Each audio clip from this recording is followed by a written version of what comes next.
I'm not even seeing a light on or anything. I see the light. Yeah. Just stick to your job, honey. She sees the light because you don't need to.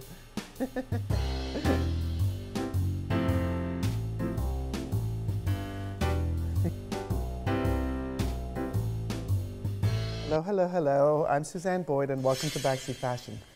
I'm Derick Chetty. So the thing to know about the both of us is that we've worked together for a very long time in the fashion space and neither of us know how to drive. So we spend hours upon hours in the back of cabs talking about, you guessed it, fashion. Today, our hearts are still broken by the passing of Karl Lagerfeld, and it's really fresh again because Paris Fashion Week just ended, and of course his lack of being there permeated the entire season. Also, it was the last Chanel show that he designed. So there was a lot, and it was also one of the last shows of the week of Paris Fashion Week. So there was a lot of anticipation for people to go to this show, to see what was going to happen, and to see how the House of Chanel was going to pay their respects to the man that worked literally at Chanel for more than 30 years. I love the fact that they just probably went ahead with what they had planned, what he had planned before he died for that show.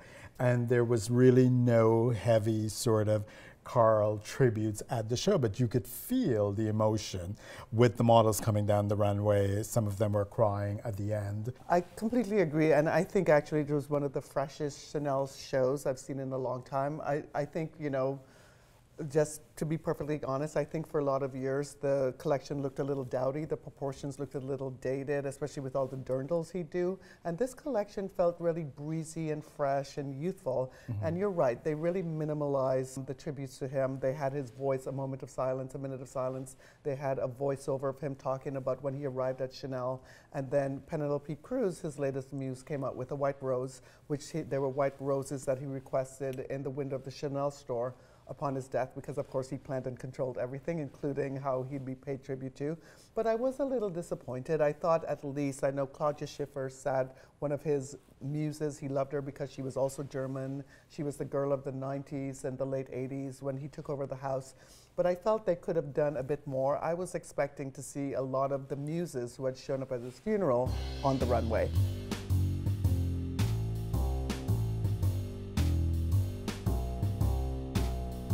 One of the interesting shows, and I mean Paris is, you know, the apex of fashion, it was an American designer, Tommy Hilfiger, paired up with Zendaya to do a show called Tommy Now. Do we know who Zendaya is?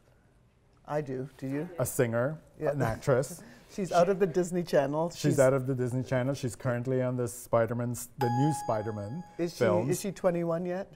She is 21, not over. I think she, I mean, yeah. It's a real generational mishmash to begin with. It was, but what I found interesting, that because she was heavily involved in the show, and she's very vocal about inclusivity and diversity, and she insisted that this show be cast with a variety of sizes and ages, and so they had models from 18 to 70 in this show. And they were all models of color. And she also insisted on having Grace Jones. So she actually said that to Tommy Hilfiger and his people, that she wanted Grace Jones for this show. And she said somehow they made it happen. And she brought the house down. Completely brought the house down because, she came out dancing to her hip, pull up to the bumper, another disco classic. Wearing a bodysuit, thigh-high boots with a hip over the hip bodysuit, and she came a blazer, dancing down the runway, looking unbelievable. Fall 2019 will go down in the history books really as the legends of the fall, because not only did Karl pass away, but we also had a lot of legends showed up at various fashion shows from New York to Milan to Paris. The big one was Barry Manilow, 75-year-old Barry Manilow, and he said this was his first fashion show ever. He wasn't sitting in the front row. He was on set. He actually said that in an interview, that he actually went through life without attending a fashion show. But not only was he at the show, he performed at the Michael Kors show. I mean, it was Studio 54, it was the disco era. So using that, he thought, Barry Manilow needs to be here, and the song Copacabana, which was one of Manilow's hits, that's the song that he sang at the Michael Kors show.